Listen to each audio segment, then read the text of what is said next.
नमस्कार दोस्तों। आज हम लेकर आए हैं एक और नई स्टोरी। उससे पहले चैनल को सब्सक्राइब और वीडियो को लाइक ज़रूर करें। मनुआ नाम का एक लड़का था। वह बहुत होशियार और समझदार था।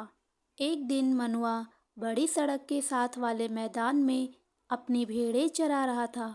उसकी भेड़ें खिली धूप में आराम से धीरे धीरे घास चर रही थी।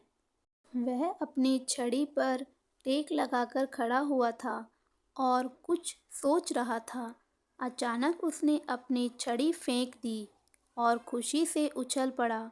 उसने छड़ी के पास ही अपनी फर की टोपी भी ज़मीन पर फेंक दी और फिर ऊंची आवाज़ में चिल्लाकर बोला, मैंने पहेली बूझ ली, मैंने पहेली बूझ ली।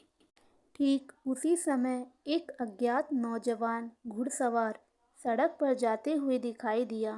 उसका घोड़ा फर की टोपी देखकर डर गया और डर के मारे अपने पिछले दोनों पैरों पर खड़ा हो गया।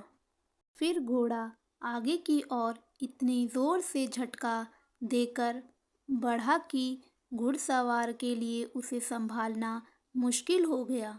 जब घोड़ा थोड़ा संभल गया तो घुड़सवार चिल्लाकर बोला, ए लड़के, तुमने मेरे घोड़े को इतना क्यों डरा दिया? क्या तुम बिना शोर मचाए चुपचाप अपनी भेड़ें नहीं चरा सकते? मनुआ बोला, मैंने जानबूझकर उसे नहीं डराया। घुड़सवार ने पूछा, अच्छा, तो फिर तुम चिल्लाए क्यों? तुमने अपनी फर की टोपी नीचे क्यों फेंक दी? मनुआ ने कहा, इसीलिए कि मैं बहुत खुश था। घुड़सवार ने फिर पूछा, अच्छा, तो तुम किस बात से इतने खुश थे? मनुआ ने जवाब दिया, मैंने पहेली बूझ ली। घुड़सवार ने पूछा, कैसी पहेली? मैं तुम्हें बताता हूँ, पर घोड़े की बात पर तुम मुझे डांटना मत। यह पहेली बड़ी कठिन थी। मैंने पहेली बूझ ली है तो मुझे लगा कि मैंने बहुत बड़ा काम कर लिया है। घुड़सवार ने कहा, अच्छा, पर अपनी पहेली तो बताओ। मनुआ ने कहा, वह क्या चीज़ है जो आदमी से ऊंची भी है और मुर्गी से छोटी भी? वह अज्ञात घुड़सवार सोचने लगा। वह सोचता रहा, देर तक सोचता रहा, किंतु पहेली बूझ ना सका। घुड़सवार ने कहा, अच्छा भाई, मैंने हार मान ली। वह क्या चीज़ है जो आदमी से ऊंची भी है और मुर्गी से छोटी भी?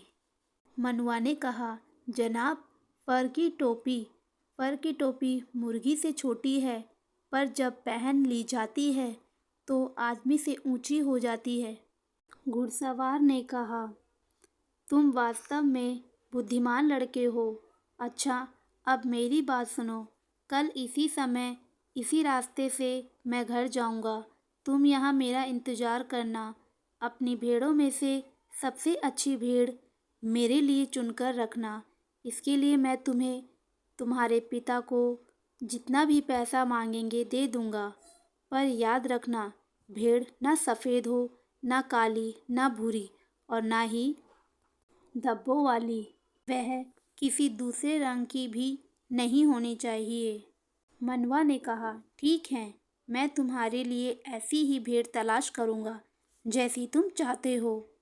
घुड़सवार ने कहा, अच्छा, तो फिर कल मिलेंगे। अगले दिन वह घुड़सवार भेड़ों के झुंड के पास आकर रुका और मनुआ से बोला, क्या तुम्हें भेड़ मिली जैसी कि मैंने तुमसे कहा थी? मनुआ ने बड़ी विनम्रता से कहा, हाँ साहब, भेड़ मिल गई जैसी आप चाहते थे।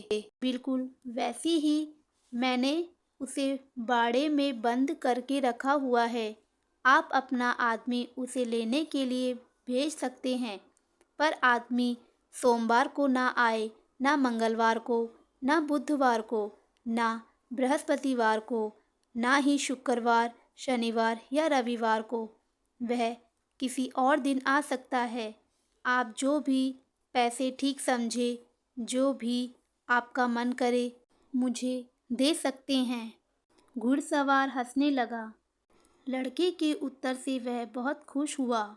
उसने अपनी सुरीली बांसुरी कमर से खींचकर निकाली और चरवाहे को दे दी। फिर बोला, यह तुम्हारे लिए भेंट है। मैं बड़े मन से यह सुंदर बांसुरी तुम्हें दे रहा हूँ। मैं चाहता हूँ कि जितने सुंदर तुम जवाब देते हो उतनी ही अच्छी तरह यह बांसुरी भी बजाओ।